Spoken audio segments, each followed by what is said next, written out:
Well, the fastest military buildup since 2003 is underway in the Middle East, and we're going to talk about it on today's Hot Zone. Now, I'm not recording live because I have to get up really early in the morning, but it's about 6 a.m. on the East Coast of America, and we're going to run this as a premiere. So it looks like a live. You get to still use the chat and all that. So thanks for watching.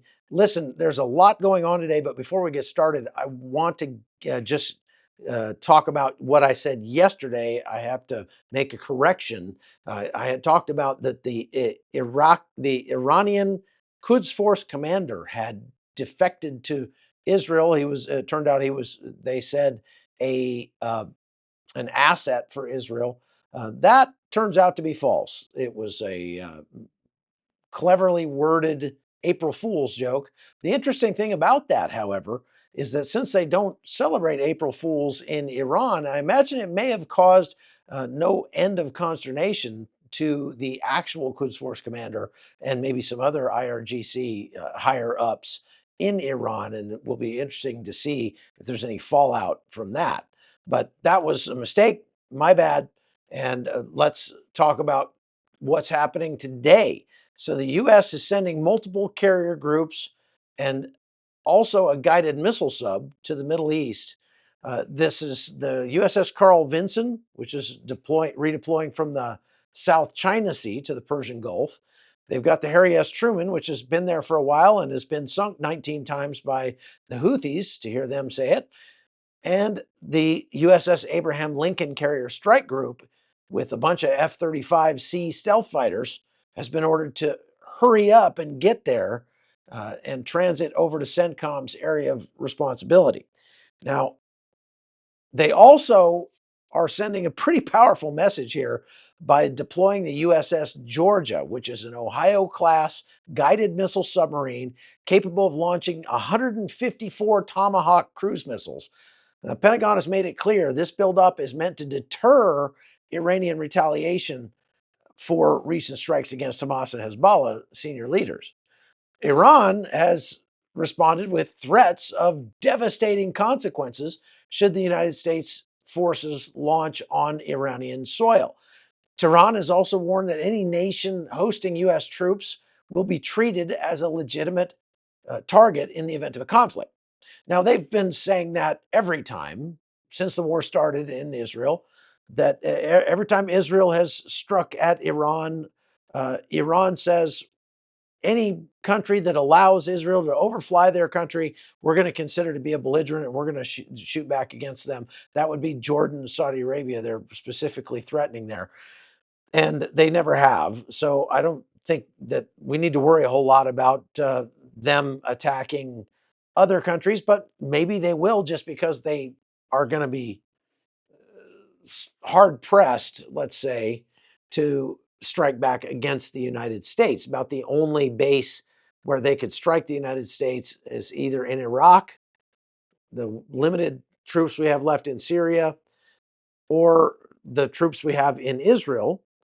So there may be strikes against those countries, but the Iranians have not proven to be very accurate at bombing those places either in the past. And there are some rumblings by the Iranian-backed militias in Iraq that if the United States attacks Iran, then it will lead to a wider war in the entire region. It will drag the whole region into that conflict. Now, Iran could also potentially strike Diego Garcia, which is pretty much at the limit of many of their assets or munitions that they could fire. But the United States has moved THAAD missile battery and Patriot missiles into the region to shoot down whatever comes out of Iran. And it's not likely Iran would have much of an effective response against this conflict. Now, the bigger question that I want to address today is, what is Russia going to do? Because I've heard some people saying we better not attack them. We've had some comments in the chat on previous lives saying if The United States attacks Iran, Russia will be right there and they're going to attack the United States. Yeah, let me just say that's not going to happen. There's several reasons for that, and we can go through each one of those here. But basically, now Russia is threatening.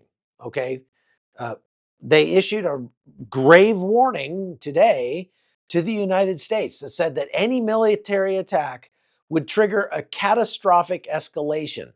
Now, Moscow is obviously very close to Tehran. They have received a lot of drones from Iran for their war in Ukraine, and they've been bolstering their strategic ties with Iran in recent months, especially since Iran got all of their air defense wiped out in the last attack back in October from the Israelis.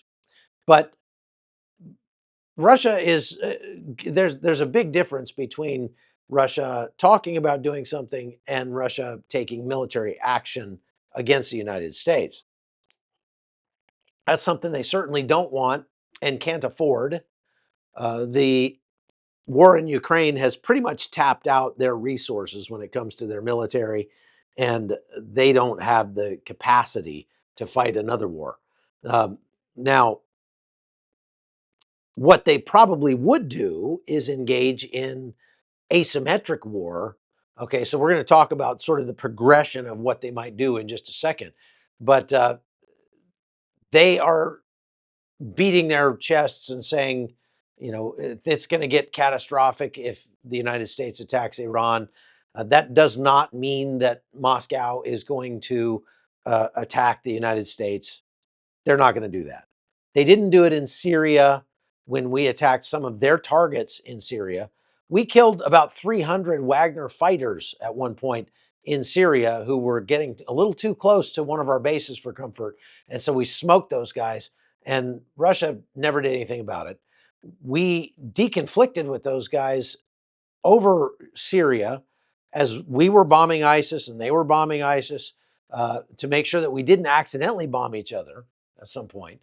So uh, it's not likely that Russia is going to uh, do anything of consequence.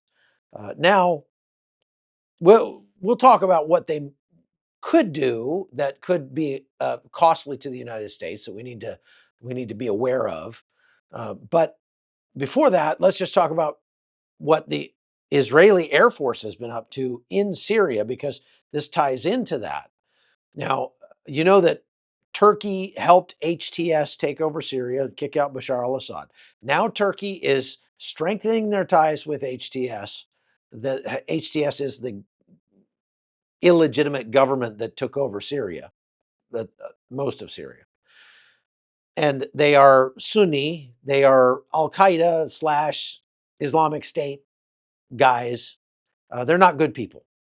And nobody should be, you know, parlaying with them in any way, shape, or form. Unfortunately, President Trump is slated to meet with Al Shara, the leader of HTS, in at some conference, I think in Saudi Arabia or something next month. Um, and so, I mean, it's great, I guess, that President Trump is happy to sit down and talk to anybody. Uh, his chumminess with very bad people, it's sort of his way. Uh, Personally, it kind of makes me itch, makes me a little uncomfortable because we're watching the entire world order sort of flip on its head. And I don't think the United States wants to join to go from the NATO nations to the CRINC nations. Now, that would be, we may have some problems with European NATO allies in terms of their wokeness, their willingness to apparently crack down on their own citizens' free speech rights, to not allow their citizens to protect themselves from violent thugs or gangs that are attacking them, things like that. Those are problems that we've had with them for a long, long time. I mean, you look at the difference between the United Kingdom and the United States, and the United Kingdom will literally put you in jail if somebody comes in, does a home invasion in your house and is about to kill you and rape your wife, and you kill those guys, in the United States, they'll give you a medal for that. In the UK, you go to jail for causing bodily damage to somebody, even though they were in your house with malintent. And they have, in many countries of Europe, literally made it illegal to exercise one of your most basic human rights, which is the right to self protection, the right to defend yourself if attacked. And so, yeah, we have problems with those people. We have problems with those countries in those areas. J.D. Vance made a very inflammatory speech in front of a bunch of those countries recently that made it very clear that we don't find those things amusing and we're not going to put up with them. That's okay. But to go a step further and to say we're going to cut ties with these Western democratic nations and we're going to go join the CRINC nations. CRINC is uh, North Korea, Russia. No, wait a second. I forget the C now. CRINK is China, Russia, India, China, Russia, Iran, North Korea. CRINC. Okay, China, Russia, Iran, and North Korea. To to cut ties with NATO and to go join those guys, that makes us like aligned with very bad people. And it doesn't even make sense because none of these things make sense. It's getting very, very complex now because of the big, big sweeping changes that are happening in US foreign policy. Everything from the tariffs all the way to our military policy is just throwing everything for a loop all around the world. And usually, when things get stirred up like that, armed conflict is the result. So we may be looking for an increase in armed conflict around the globe because as the United States pulls back from its role as the global hegemon who protects and keeps the peace, and we just, okay, we're gone, we're not doing that job anymore, to heck with you guys, then other nations are going to be vying for the that slot. And most of them are going to be nations that we don't agree with. So it's not going to be like India going, yes, okay, everybody play nice. Yes, that's very good. No, it's not going to be that. It's going to be Russia or China or Iran that's filling that vacuum. And that would be very, very bad. So now what happens since President Trump has been cozying up to President Putin? He's been meeting with Kim Jong Un I'm sorry, Kim Jong Il from North Korea. He's been, talking that he wants to uh, have negotiations with Iran. Iran's kind of saying, yeah, it's not happening. But, he's reaching out to all of these people saying, let's talk, let's talk, let's talk, let's talk. None of them want to talk. Russia is playing him like a fiddle. Russia is just going ahead with its plans to destroy Ukraine. And they're like, yeah, we'll talk to the ceasefire. Ceasefire. What are they thinking? That's Russia. And Iran is going, we're not going to negotiate with you. You're the great Satan. And so military action against Iran, what will that bring? Well, it's going to bring more attacks from Iranian proxies. And that means the United States is going to then be striking back inside Iraq, inside Syria, perhaps inside Lebanon, and perhaps inside uh, Yemen some more. All of these B-2 bombers and carrier strike groups and nuclear submarines are not going to the Middle East to strike Yemen. That's far more than what it's going to take to strike Yemen. And so it's going to be now, obviously, as I've said before, President Trump is looking to use this show of force as a deterrent to Iran so that Iran comes to the negotiating table. But in reality, this is the window to destroy their nuclear capabilities, and or at least go as far toward destroying them as we can and set them back a long way. Trump has also said he wants to completely cut off Iran's oil exports. He's sanctioning them to the hilt. That is going to be a little more difficult if we're not willing to bomb their transfer facilities on that little island that's just off the coast of Iran. If we did bomb those, that might actually make a difference. But it's going to cause untold suffering inside Iran. But again, that's not our fault. That's Iran's fault. Uh, I am not excited about the prospect of a war between the United States and Iran. Now, it's something that probably needs to be done. It's something that's been a long time coming, without a doubt. But I'm still not real hot on the whole plan here of doing this. You know what I mean? So there have been people that, because I talk about that, sometimes violence is the answer. Uh, that say, "Oh, you're just a warmonger." Well, listen, no soldier who's ever seen combat wants to see it again. Okay, anybody who's ever been to real combat does not want to revisit that ever. And I've seen a whole lot of combat, far more than most soldiers have. And so I was in combat as a soldier, and I've been shot at a whole lot more as a journalist. And I can tell you that is not something to look forward to, but it may be something that has to be done. So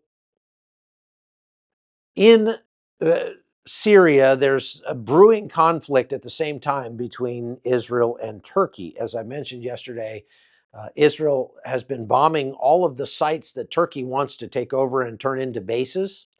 And in response, Turkey issued a diplomatic warning, which and told Israel to stop interfering in its regional stabilization operations. Yes, stabilization inside Syria.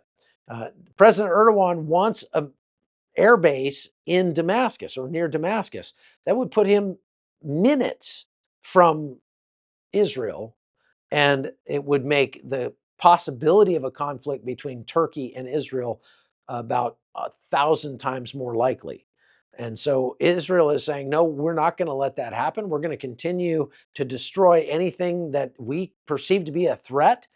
And if they go after Turkey, then things get even more complex in the days to come. So now let's talk about the likelihood of a Russian military intervention if the United States strikes Iran.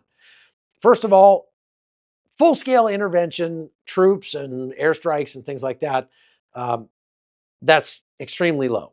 The only way that would happen would be if Russian assets or people were attacked in some place where they were supposed to be. Like if we attacked Russian assets inside Russia or inside Ukraine, perhaps, then there might be something. But just us attacking Iran is not going to spur Russia to send troops because Russia doesn't have the troops to send.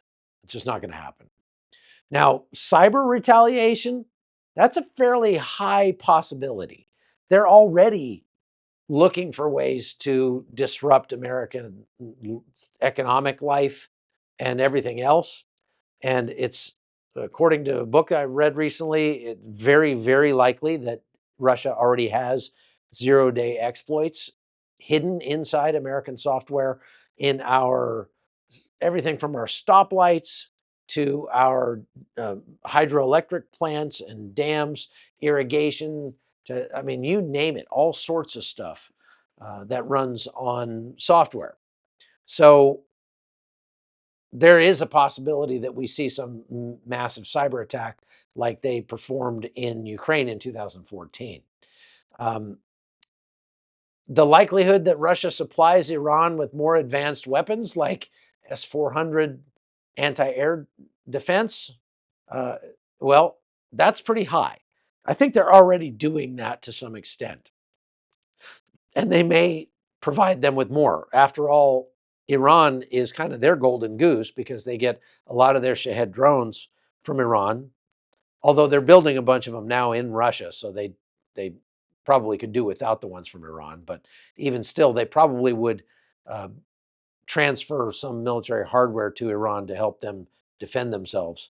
Not that it would matter because we've got stuff that can smoke anything in their arsenal, and that's been proven.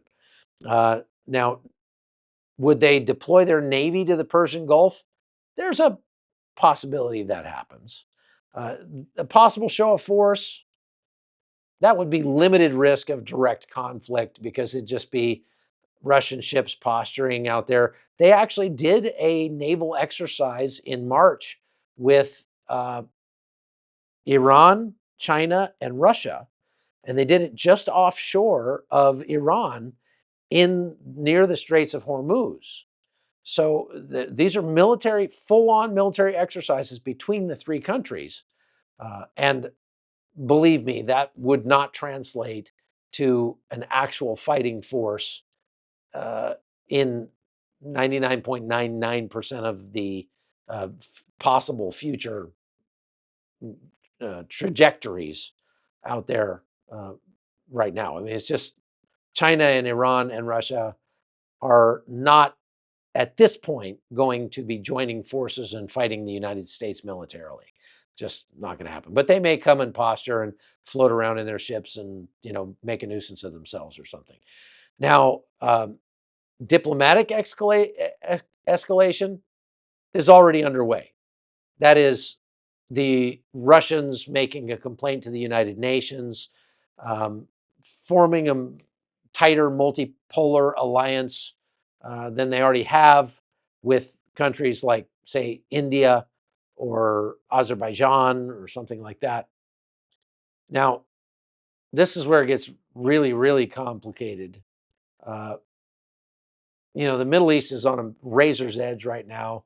There's so many flashpoints that it's like we've got dry tumbleweeds and sagebrush in the middle of the desert that's been had gasoline and kerosene and napalm dumped on it, and all it's waiting for is just that little spark, and things could get a whole lot worse. Now,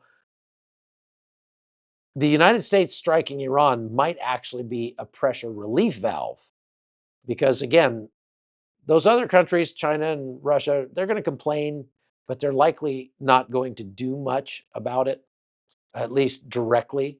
They will definitely be doing things indirectly, and we see that chaos. A lot of it doesn't even make the news anymore. My sister's hospital just got hacked with Russian ransomware the other day, and I don't know what the outcome of it was, if they had to pay millions of dollars or if they just lost all their data.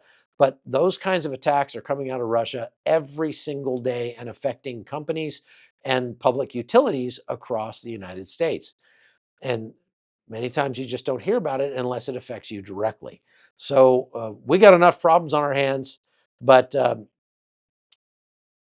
Iran, Syria, Iraq, Israel, Turkey, the United States, even Qatar. Here's one other kind of interesting tidbit.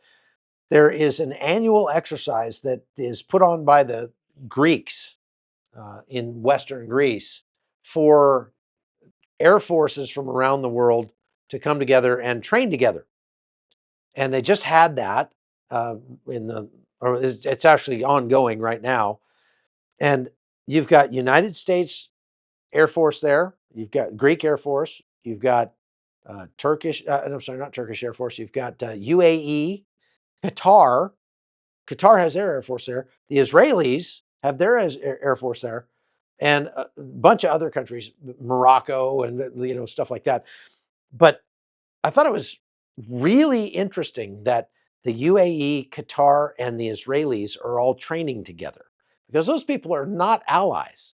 Now, they're not exactly enemies, and perhaps some of this training that they're doing in Greece is meant to help them learn to deconflict if there are, happen to be in close proximity to one another so that they don't accidentally shoot at each other or run into each other or something like that.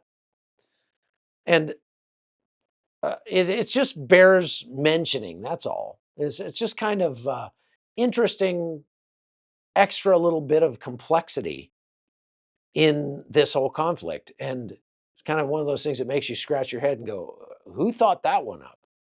But it's going to stay that way, folks. Now, listen, I want to remind you that we're putting a lot of really good footage up over at chuckholton.com. I'm starting to post my produced videos, edited videos that I put up from, I just put up one from Saipan. We put up one about the tunnels here on Guam. Those are going up over at Locals first. And you can see them if you're a member at Locals before you can see them on YouTube. So we're trying to push people over to Locals. There's a lot of content over there. My books, my movies, documentaries, all the stuff that I'm doing is all aggregated there. And so you're going to want to go to chuckholton.com and become a supporter over there. Now, make sure you also like and subscribe to the podcast here on YouTube. That tells YouTube more people need to see this, and it helps our ratings, helps our numbers, it helps our sponsorships. And speaking of sponsorship, I don't know if I'm supposed to run this, but I'm going to be coming out with a new product with the wellness company. I mentioned a product that I was talking about before where they have like a med kit that you can get from the wellness company, and it has all sorts of different medicines in it that you might need if you happen to be traveling overseas. Those are really good to get. But there's another product I'm going to be talking about here in the next couple of days that you're definitely going to want, whether or not you travel. So if you have a pet, if you like sushi, you're going to want this product. And so I want you to stay tuned for that. We're also giving away copies of my book, hard copies of my book, Death of Civilization.